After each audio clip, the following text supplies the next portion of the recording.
we're going to talk about some of the stuff that came out in 2021. We'll talk about movies, and then we'll talk about TV shows. The ones that just stand out that we thought maybe not the best movie that came out in 2021, but the ones that we enjoyed the most, or that just stand out in our mind when we think of 2021 in film or 2021 in television, stuff that stands out in our mind. And I'm gonna go ahead and throw myself on the grenade and say Spider-Man Far From Home, but with the caveat that we're not going to talk about that tonight, because for one thing, it hasn't been out long enough. I want to do a spoiler-filled episode. Our first episode of 2022 will be spoiler-filled Spider-Man. So boy, was it good though. Just take that off the table. It's looking very possible that I will see it tomorrow. And yeah, I wanted to see it, but I got COVID. Yeah. I'm going to be fighting some discomfort to actually go to the theater because I went to the theater. It's the first time I've been to the theater. I don't know when. And I went to the theater, and I may have COVID now that I never stopped working, even during the height of the pandemic. I see 100 patients a week. Yeah. And I can understand where you're afraid. It's fine. Go to the theater, keep your mask on. You'll be fine. Yeah. The fact that I've only gotten COVID twice is actually pretty much, you can use me as your bellwether. I've been out ever since the pandemic. I never had to stay home because I didn't have the luxury of staying home because we were always open. And I only got it once, where we didn't know what was going to happen, and now I have it again. I'm completely asymptomatic. I'm not saying it's not serious. I'm just saying that you'll probably be okay if you go to the theater. Right. I mean, it's because I don't trust other people is the thing. And I've been not wanting to go to the theater because if I go out to the store, if I go get groceries, if I see someone wearing a mask, that says to me, oh, they're probably vaccinated. They're wearing a mask because they're being careful. If I see someone not wearing a mask, I think, oh, they're not vaccinated and they don't wear a mask because they don't give a shit. Mm. But the thing is, you can't control it. And that's what I've discovered this week, because I'm always so careful, and I got it again. And it's just, anyway, I could beat this drum all night. we can do a late night drinks with the Admiral. I'd have to go make a quarantini. Chris can make a couple quarantines, and we can have a whole discussion about it, and then tomorrow morning he can ask me to take it down. Depends on how drunk I get, Scott. I'm out of wine, so we can't do that tonight. That's why I'm drinking Diet Coke. All right, so that the first one on my list is Spider-Man Far From Home, but like I said, with the caveat that I'm not going to talk about it. The next one on my list would have been No Time to Die. I thought No Time to Die was a great movie. I have been waiting to see that. I want to rent it for home, but every time I ask Laura, because she's a huge Daniel Craig Bond fan, and I say, let's get No Time to Die tonight, she's like, I'm going to fall asleep. So we've been waiting for a night where we could actually sit and watch it together.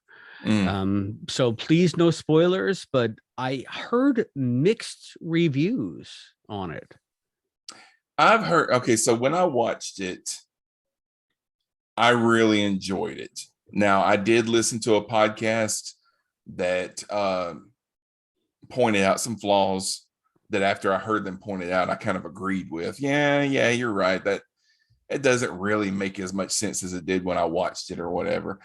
But overall, it was an enjoyable movie.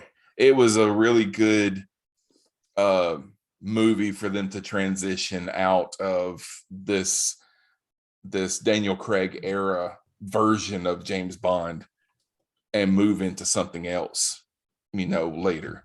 I don't know exactly what they'll do, because I don't know exactly what they'll do as far as if it'll be another person just playing James Bond, or if it'll be a completely different animal, because this whole thing with Daniel Craig was completely different than anything that they had made it for. It wasn't the whole thing of I'm coming up out of the water and I'm straightening my tie, Pierce Brosnan kind of stuff. You know, this was just, this is Daniel Craig was more of a, I don't want to say realistic because it still wasn't realistic, but he was more of a force, you know, and not as much of a debonair guy, you know. I want to say he was more of a force, less of a farce. Yeah. But and this one is, I think, is a very good way to transition out of that.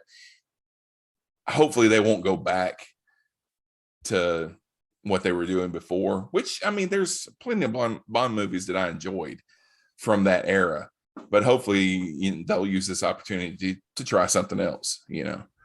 So has anybody else seen it? Scott, you've seen it, right? You liked it? I really enjoyed it. Yeah. Okay. I enjoyed it quite a bit more than Spectre. That's for sure. Oh yeah. That's because Spectre sucked. Oh yeah, that's right. Yeah, I forgot. No Time to Die. I really enjoyed. I thought it was a great film. I think that I would like it if they continue from No Time to Die, rather than like doing another reboot a la Casino Royale. But I don't get to make decisions. I just have to watch what they make. So yeah, we'll see what they do with it. Craig done, or has he? Oh yeah, he's not making any more. This was his last one. Yeah. And they had to, I mean, because he said after the last one that he wasn't coming back. He was adamant, I do not want to come back, but he came back and did one more. But yeah, he's done after this one. So. Everyone's got their price. Yeah. Now there was a lot of talk well before No Time to Die came out. There was a lot of talk about how, you know, someone new was going to be taking over the franchise, and I can't remember the name of the actor, but she was one of the supporting characters in No Time to Die, and there was a lot of talk about her being 007 moving forward beyond No Time to Die, but then that talk kind of faded away as the delays upon delays started coming out. So who knows what they're going to do with it at this point. But I hope, like Sean said, I hope that they don't say, okay, that was a nice little experiment with those, what was it, 5 Daniel Craig films? Yeah, 5. That was a nice little experiment. Now let's go back to having someone who is driving half a car across the city. The only problem with the Daniel Craig movies is that there was so much time in between them that you forget the thread that they were carrying. So I don't like a lot of people like to go back and watch previous movies before they go see a sequel when it comes out. I don't like to have to do that. I would much rather there be like maybe 2 years between movies. You've had 5 Daniel Craig movies that came out over a span of like 15 years, and you're supposed to keep up with that thread through the entire thing. It does get kind of tough. When I was younger, I could rewatch movies, all the live long day because I had less stuff to do. These days, it's hard enough to watch a movie once.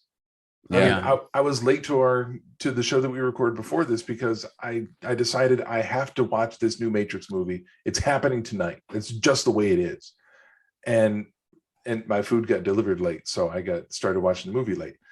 So I was late for the show, and it was hard enough getting that viewing in.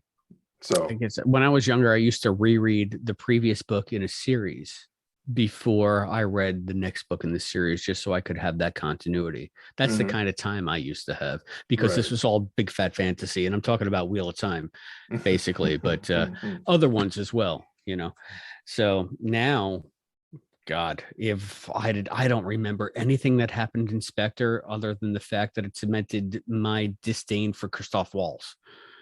That's all I remember from Spectre. I didn't like him in it. That's it. I like Christoph Waltz, but I liked him in Inglourious Bastards more. That's the only reason that anybody likes him, is because of the character he played in Inglourious Bastards.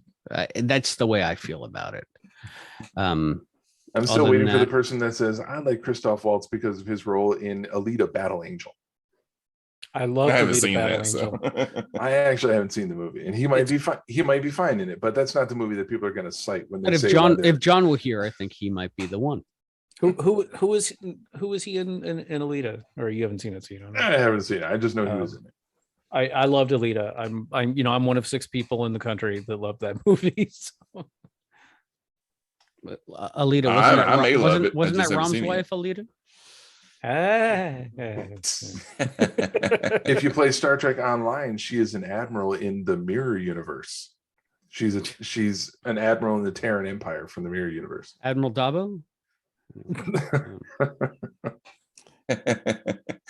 All right. All right. Who wants to go next? Rick, what's something that you liked from 2021? It doesn't have to be a movie or a TV show, right? I don't guess. No. Okay. No. The final book in the Expanse series, Leviathan Falls, came out at the end of November. And if you are a fan of the Expanse books, as I am, it's a wonderful ending to a wonderful series. The TV show The Expanse is really good. But as is often the case, I think the books are so much better. And the Leviathan Falls is the final book in the series. There's a novella coming out, but as you may or may not know, James S.A. Corey is actually 2 guys, and they have said unequivocally, this is the last book. They were asked directly, do you ever foresee yourselves writing any more Expanse books? And they're like, no, we're done. We have told the story we wanted to. They are fantastic. Certainly the best science fiction, hardcore science fiction that I've read in a long time, and definitely in like my top 5 best science fiction series ever.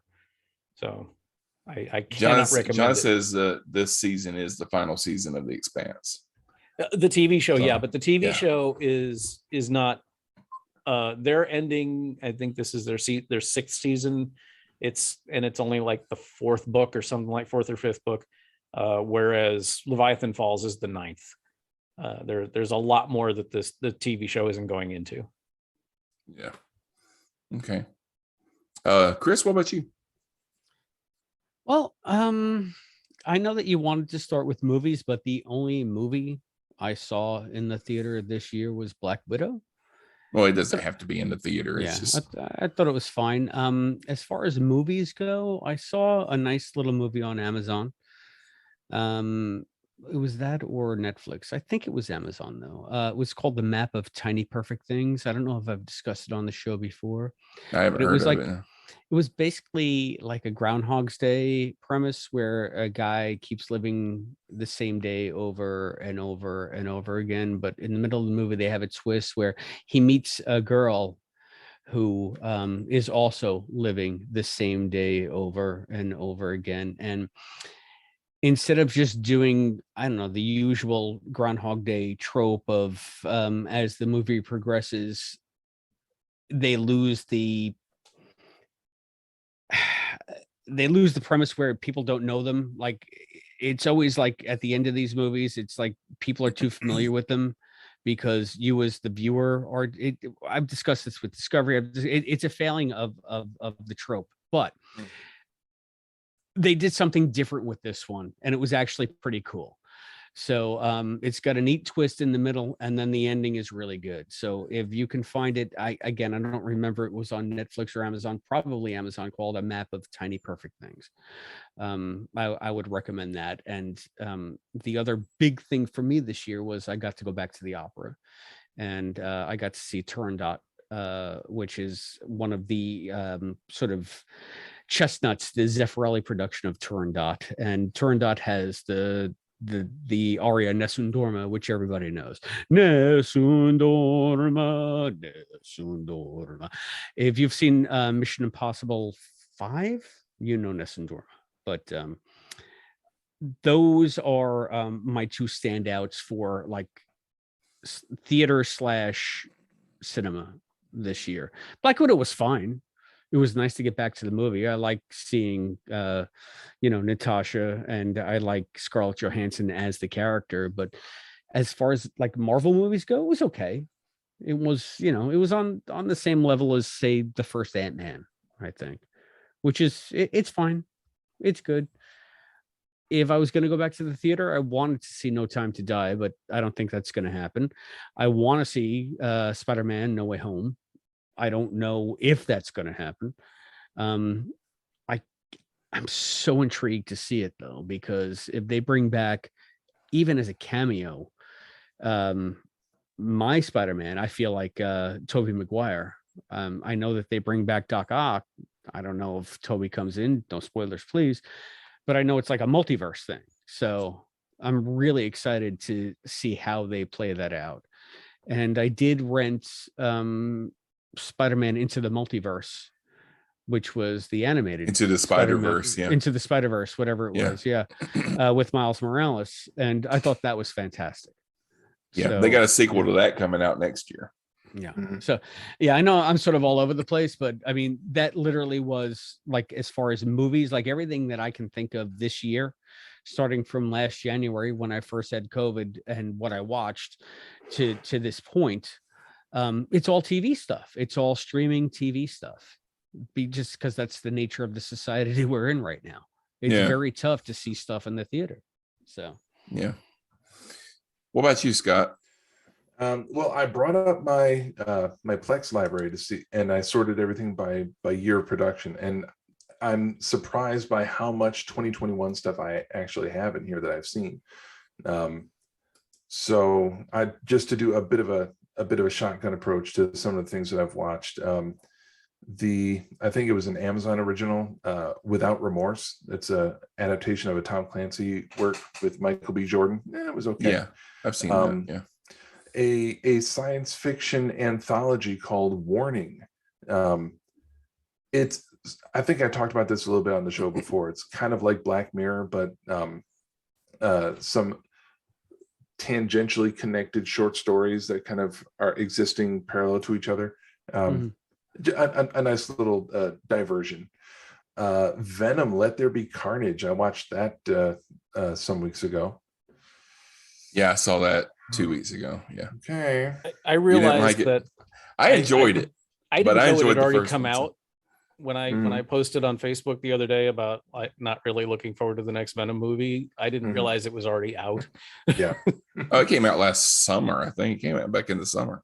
But it's like I said when I reviewed the first Venom movie, I'm not going to say that they're good movies, but they were fun movies. And this one, Let There Be Carnage, I thought was better than the first one. It was just, it was funny. I mean, it's just, I laughed. I laughed a lot in that movie because the way that they're playing Eddie Brock and Venom almost as being a Humphrey Bogart and Audrey Hepburn. They're just constantly bickering with each other, you know. Yeah, it's a weird little odd couple thing that they have going on. It's I don't know. It was very broad. I can't say it was bad, but just a lot of silliness going on throughout the movie that was perhaps unnecessary. Now, I think given the option between watching that and the Tomorrow War again, I would probably do a repeat of the Tomorrow War with. I haven't seen that yet either. Chris Pratt. Yeah. That's one I did see this year, and I enjoyed it. I More than I expected to. I thought it was interesting. I thought it was mildly well done. It showed that it was intended to be a theatrical release and had all the all the splash and the boom and the spectacle and the predictability of a mainstream cinema release. It just ended up going direct to streaming, which is fine. And last one for this grouping, I did really enjoy James Gunn's Suicide Squad sequel. I was surprised by how much I enjoyed that one. I thought it was, and I'm looking forward to what's it, The Patriot that's coming out. Is that the name of it? Peacemaker. Peacemaker is coming out in January. I'm looking forward to that. I'm not enough of a John Cena fan to be looking forward to that. If I find myself with enough spare time to watch some episodes, then I'll have a look at it. But the trailer looks pretty funny. Yeah, it looks like it's going to be a lot of fun. So, and before I leave the films, I have to mention Zack Snyder's Justice League. Why? Because it was good. It was really good. The 4-hour. Yeah, I didn't make it through, and I thought it was better. I don't know if it was reached good, but I gave up my HBO subscription before I finished that movie. So.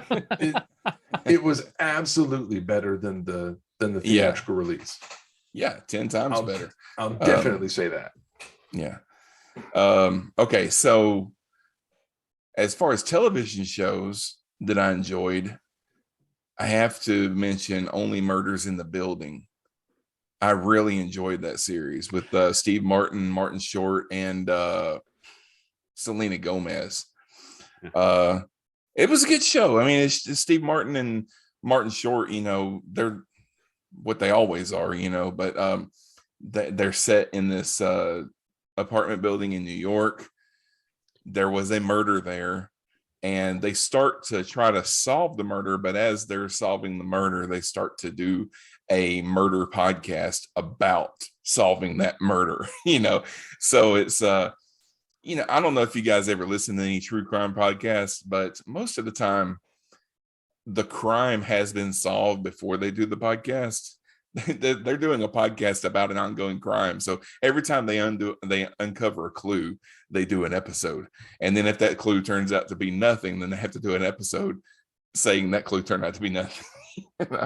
And then there was a couple episodes where some fans just showed up, because now this apartment building that they live in is famous and all this kind of stuff. But it was a good series. I think it's like 6 episodes or something like that. But I enjoyed it. There is going to be a second season. They left it wide open for that. So, and it's on Hulu if you want to watch it. I don't have Hulu. I didn't see it, but just a quick aside for that. Since they're based out of New York in that show, they apparently go to a town on Long Island called Bayport, which they portray as like a total shithole. I live in Bayport, Long Island. That's the only thing I know about that show is they completely misrepresent my Mayberry community. The other things that I saw that came out this year, of course, Loki. Loki's probably the best of the Marvel TV shows that I've seen so far. I mean, I've enjoyed all of them, but I think Loki was the most well done, and the one that's going to be the most inclusive of what's going to be happening in the next few films or whatever. It kind of set that up. That whole multiverse idea kind of leads into What If, and then the new Spider-Man movie, and then the next Doctor Strange movie all kind of play off of what happens in that show. So I have some real trepidations and a question, because you guys are watching all that Disney Plus stuff. I don't have Disney Plus. Do you think that the MCU going forward is going to be reliant on knowing all of these TV series that are now coming out, WandaVision and I guess Hawkeye? I mean, they're going to reference it, and because in WandaVision she undergoes a transformation that when you go see the next Doctor Strange movie, if you haven't seen WandaVision, you will not have seen that transformation. Right. That's what I'm afraid of. Like, am I going to need this now as a basis of knowledge, or is it still going to be, I know all the MCU movies, so therefore I can follow the next Doctor Strange based on what I saw in Doctor Strange and in Avengers? I think you'll be able to follow it, because I think they'll drop some lines and explain it. But like the next Captain America movie is Falcon is now Captain America. He became Captain America in the Falcon and Winter Soldier. So that leads into the next Captain America movie. And if you didn't see that, you didn't see him become Captain America. So Gotcha.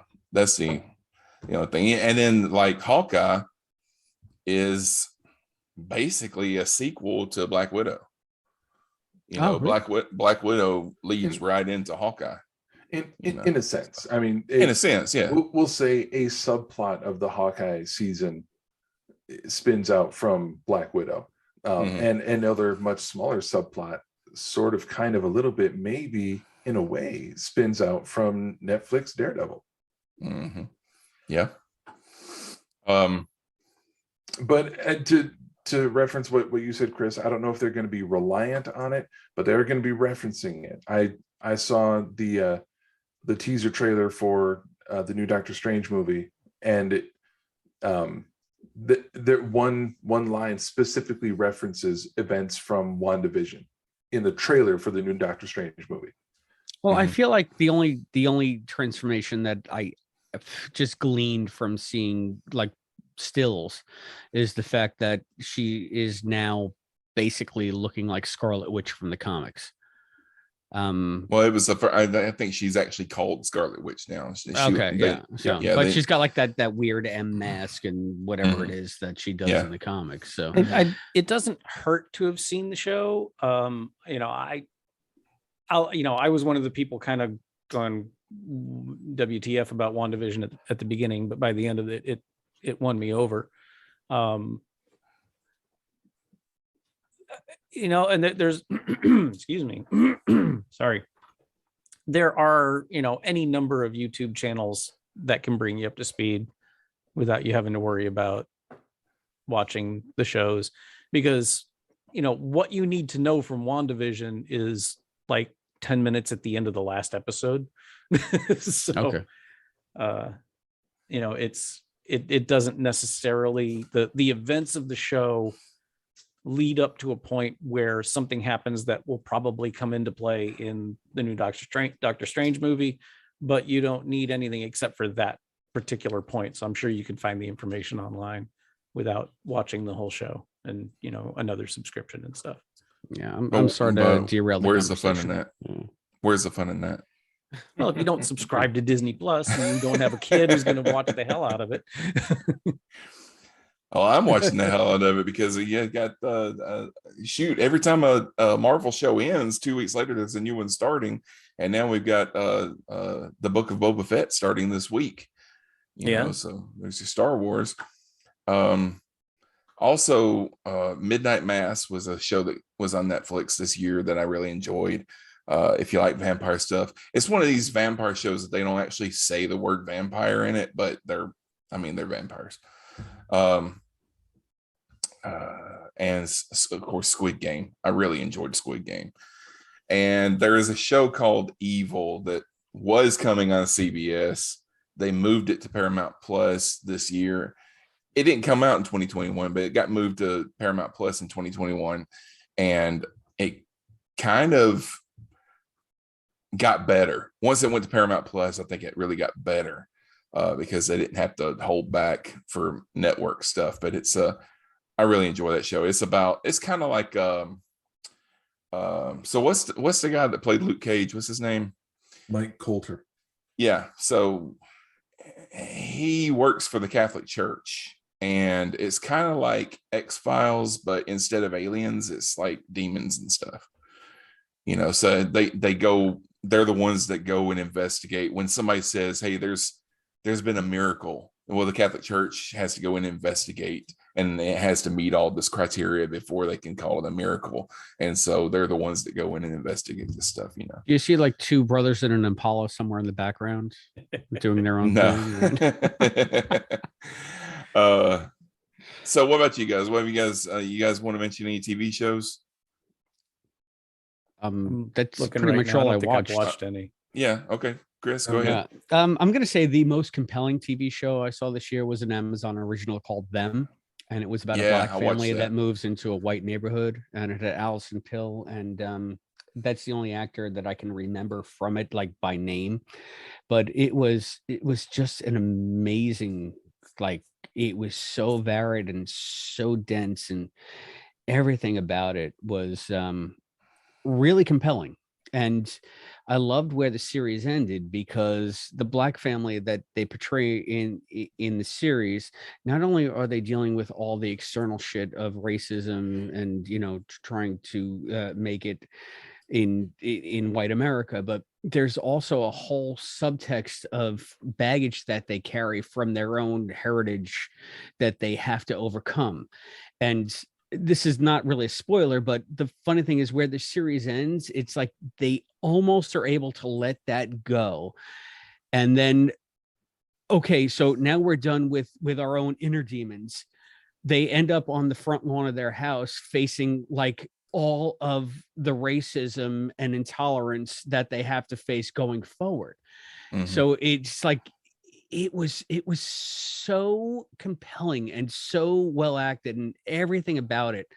I was wrapped with each episode. So I would recommend that, especially if you're going to watch one series, I would watch them. And I think it's only 12 episodes. Another amazing series that I thought was just like funny and weird and different was, did you guys see The Good Lord Bird? It was on Showtime. It had Ethan Hawke in it, and it was about, he played, why am I blanking on the goddamn name? It was a Civil War. It was a Civil War show, and it had basically a black kid who teams up with. Now I'm gonna have to look it up. I want to say it's not John Adams. It's anyway. Good Lord Bird. That was a Showtime series, and the other great series that I saw this year was Queen's Gambit. Did you guys see Queen's Gambit? It had Anna Joy from Witch and from the M. Night Shyamalan movies. Is that the chess? Yeah. I haven't seen it, but yeah, it's on my list of things I want to watch, but I haven't seen it yet. Yeah, I would recommend that highly as well. I recall it being the most popular television series of all time for about a half hour. Yeah. Then no one spoke of it again. And while you're talking about Civil War stuff, there's a new show that just started last week on Paramount Plus called 1883.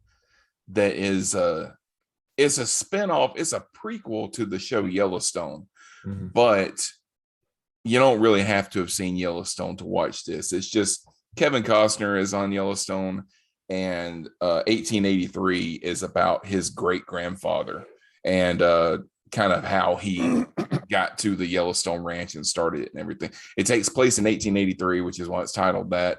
But Tim McGraw was in the Civil War. He fought for the Confederacy.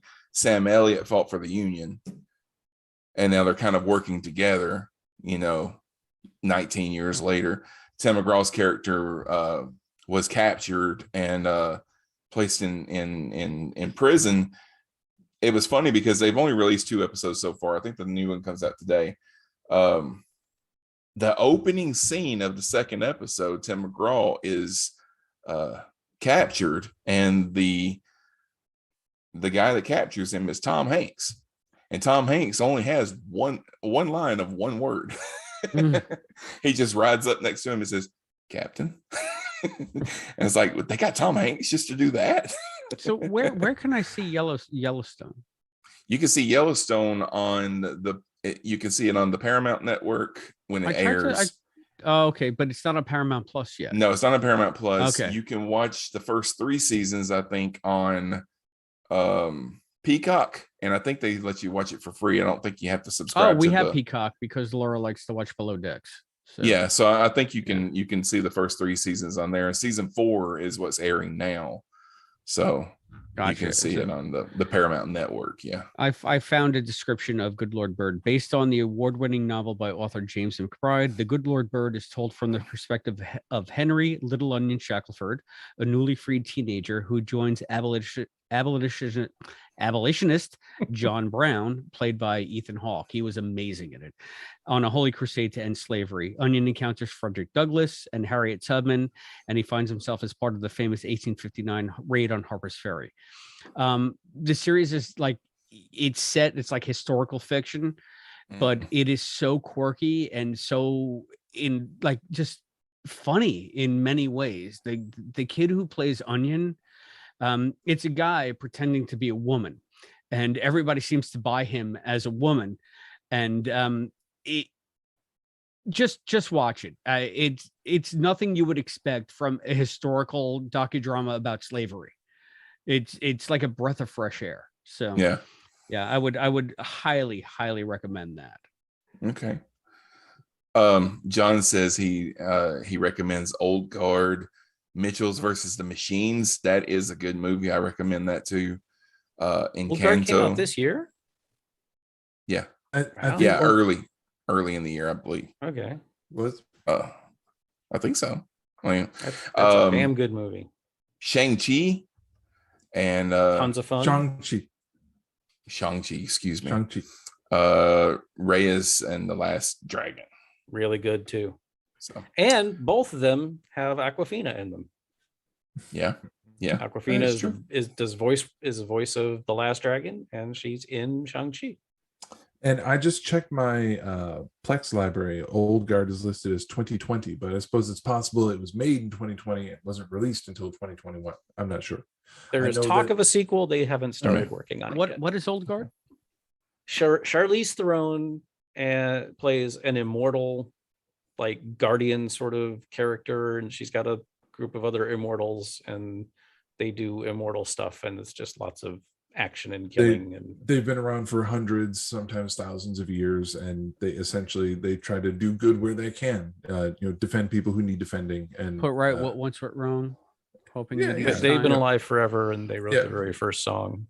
And there can be only one. Right. Yeah, and in the end there can be only one. And that's not true. Shaw's just trying to be silly about it, but it really is a very well made movie. It was a Netflix release, but it could have gone to theaters. I feel it was pretty quality, and I hear they're making a sequel as well. If it was released in 2021, it was in either January or February, because I know I watched it before I moved into this place, and that was in March. He also says, as far as TV shows, Foundation, The Wonder Years, I recommend The Wonder Years. I think they're doing a really good job on that. Young Justice, all the MCU shows. He says Hawkeye is his favorite so far. Witcher, Invincible, Queen's Gambit, Squid Game, The Nevers, Cowboy Bebop live action version, and yeah. I was going to ask you guys about Cowboy Bebop because I watched it. I based on your recommendation, Rick and John, and I enjoyed the hell out of it. Then I was trying to watch the anime of it, and like all other anime, it just left me flat. I was bored as hell. That was my experience with too. the cartoon series, but I'm bored as hell by all anime. So Cowboy Bebop was just right in the zone for me for anime. But John Cho, it was John Cho, right? Yeah. That was fearless in that. He was amazing, and I thought that the woman who played was it Violet Victoria? Anyway, Violet something Valentine. Faye Valentine. Yeah. Faye, that was it. Yeah, thank you.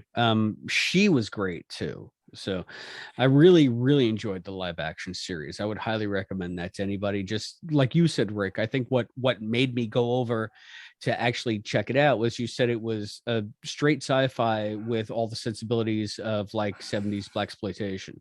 Mm-hmm. And it really that pretty much encapsulates it. It's really cool that way. And then I believe that John played the theme for Cowboy Bebop on the end of one of his recent Captain Game shows.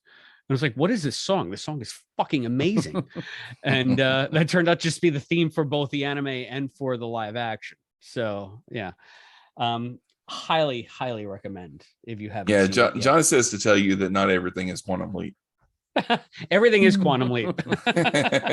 just be aware. Now there is a petition, but like I signed it yesterday and it was up to I think 79,000 signatures, which is not even enough to get a network exec to get out of bed. Mm-hmm. It got canceled, so it's there's not going to be a second season. No. Didn't they introduce, because the one thing that I noticed from the anime is that there are 4 characters in the live action. There were 3, and it seems like they introduced the 4th character, who may be the most annoying thing I've ever seen on television in the last scene of the last episode. Yeah. Well, you're not gonna have to watch it because Well, wait I mean, 20 there- years there- and they'll get a reboot like there is Firefly. hope. Firefly's You know, good. as with any show that gets canceled these days, people think if they scream loud enough, another network will pick it up. But I'm, you know, Usually you what need- happens you need is it millions gets of canceled. voices. Yeah, it gets canceled off a network and Netflix picks it up. So if it's canceled Yeah. off of Netflix, what's going to happen? Hulu picks it up. Maybe. I don't know. Yeah. All right. And then sometimes those same people be the ones who think that if they whine loud enough, then Lucasfilm and Disney will remake The Last Jedi because they didn't Yeah. like how it came out the first time. Yeah, that'll happen. Hold your breath, folks. Just like the Snyder cut. Oh, wait a minute. Yeah, I mean, I like the fact that the Snyder cut was better than the version that was released in theaters. I still don't think that I like the fact that it worked.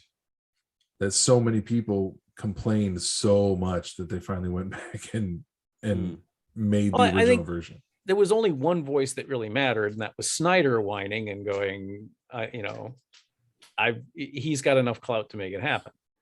You know, it's like the Donner cut of Superman 2. Which I still haven't seen. Which is infinitely better than what was released, but yeah, it is. But with that, I think that was a director after a couple of decades saying, you know what, I would like to go back and finish this and show people what I would have done. Whereas with the Snyder cut, was it Snyder saying, you know what, I want to go back and make this my way and show it to people? Or was it Snyder saying, you know what, enough people are making noise that I can probably get away with this? You know, or it was the execs going, we can sell this thing again. Right. What was it? The Yeah. chicken or the egg? Was it the fanboys crying about Snyder's vision not being fulfilled and review bombing, whatever stood in their path in order to get what they wanted? Or was it Snyder and or the studio saying, you know what, go ahead and make it? I think it's the latter. I really don't think the studios give a rat's ass what the whining fanboys are saying, unless they think they can weaponize it for more profits. Well, yeah. That, and like I said, we can sell this again. Yeah. All right. One movie I know I'm all over the place here tonight because I didn't realize that there was an actual structure to the night, and that's my bad. I've just been so busy. But Free Guy was. I haven't seen it. I won't spoil anything, but it was just so much fun.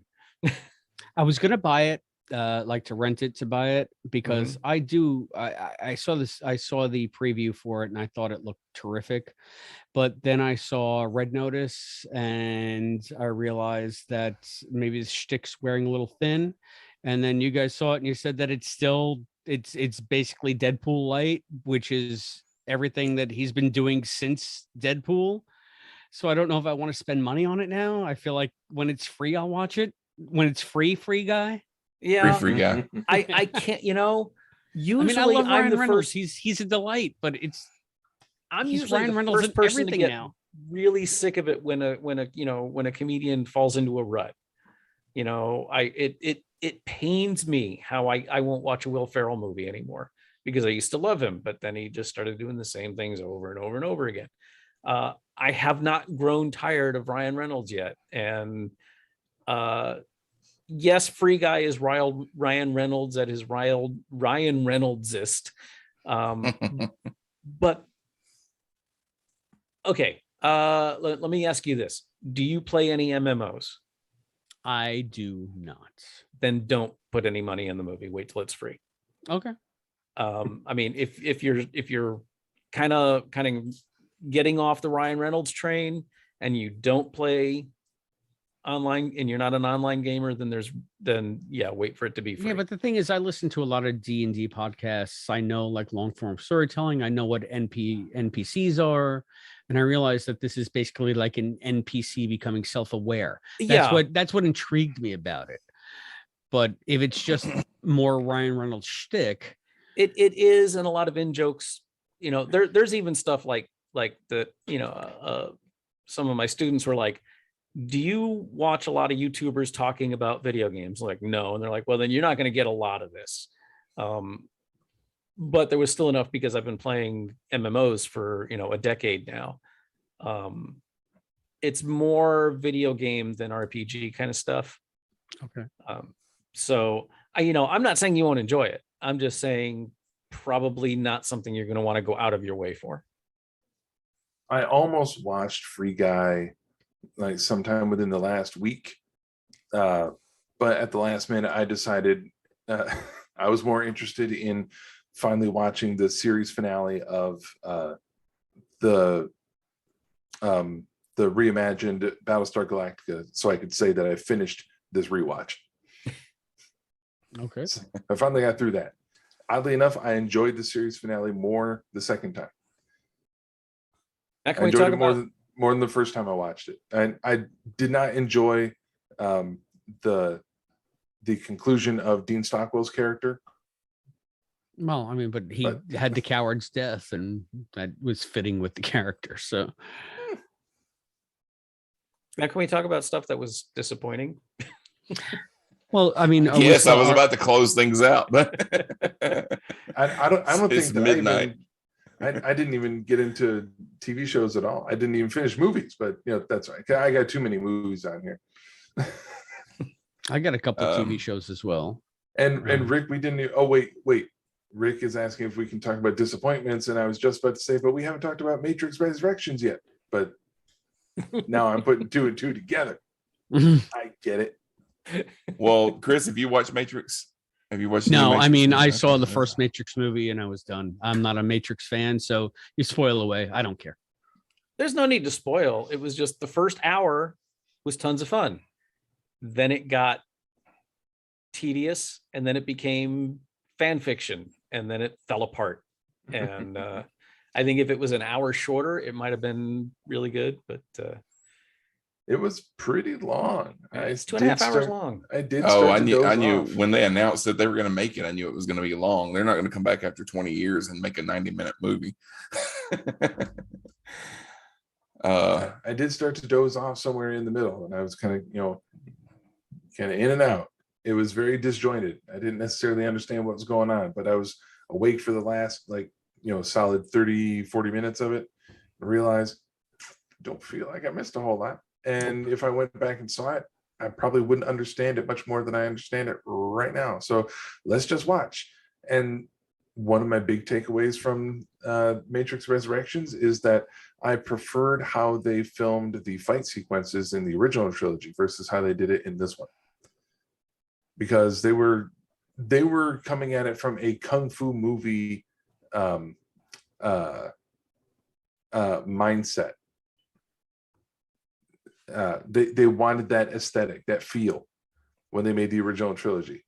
Yeah. So the martial arts sequences in those three movies were very impressive. That was one of their centerpieces for that series of films, was the way that they created those fight sequences. And this one is just, and they're going to fight just like any other movie that you see fighting in.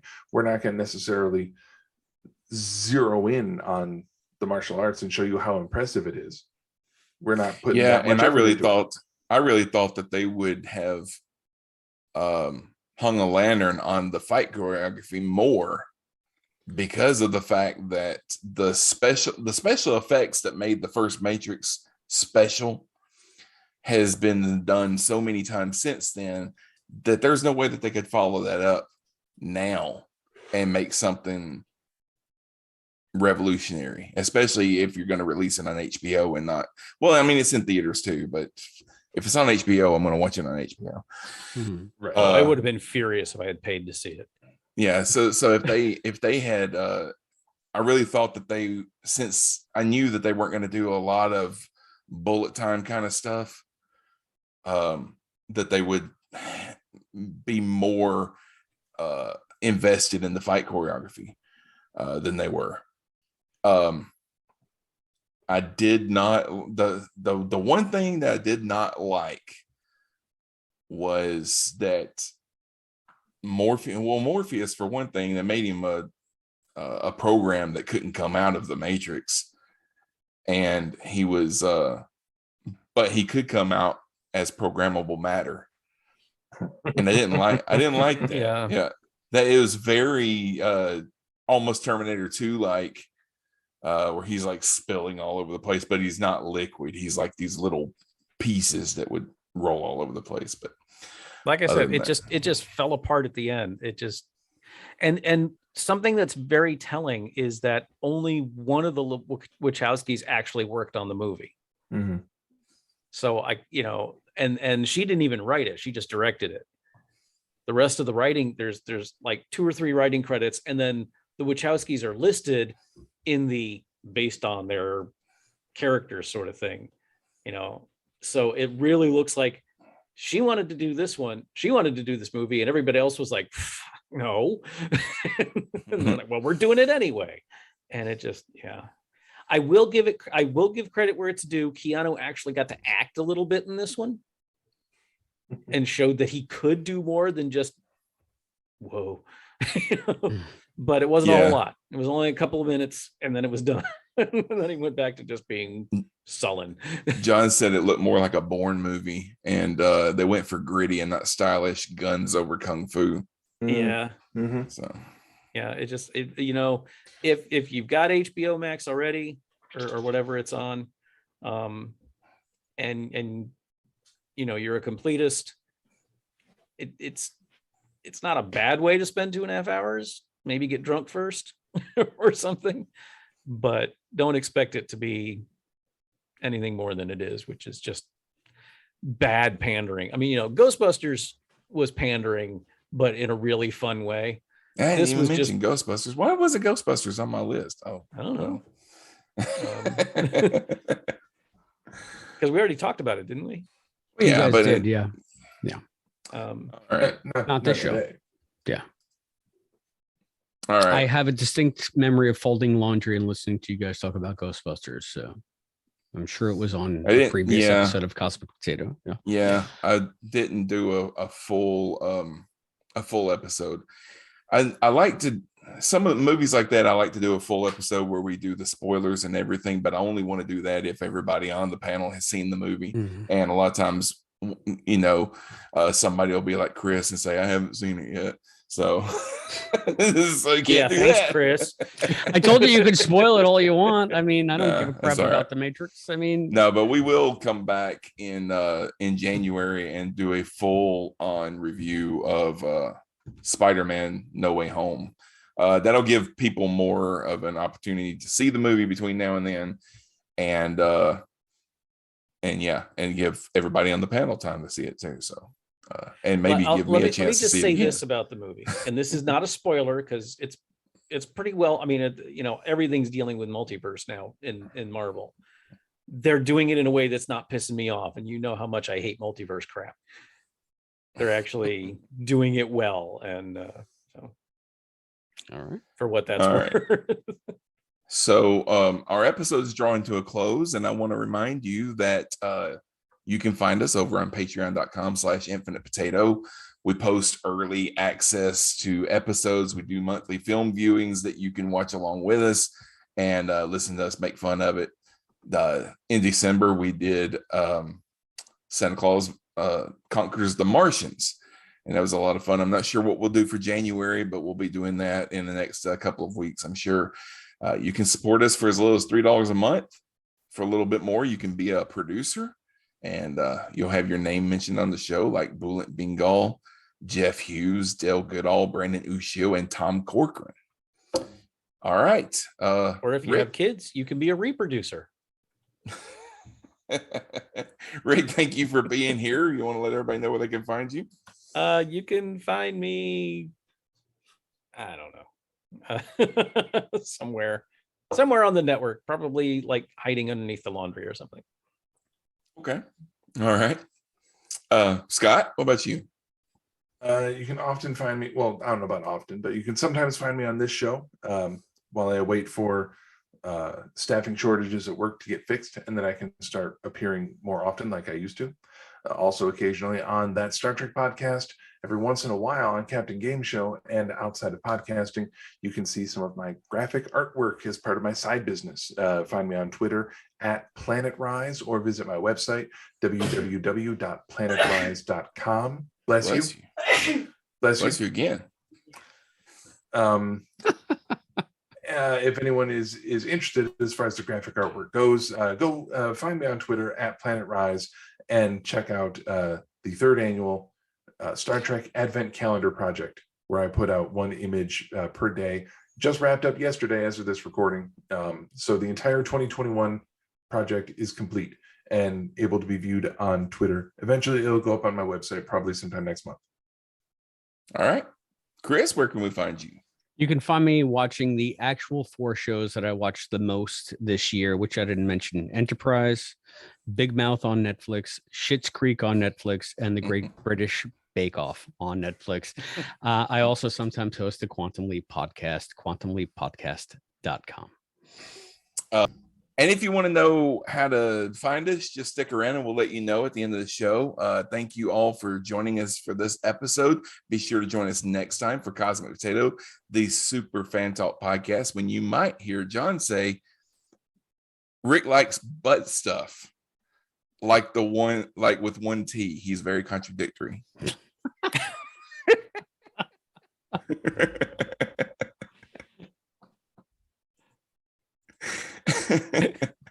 Okay.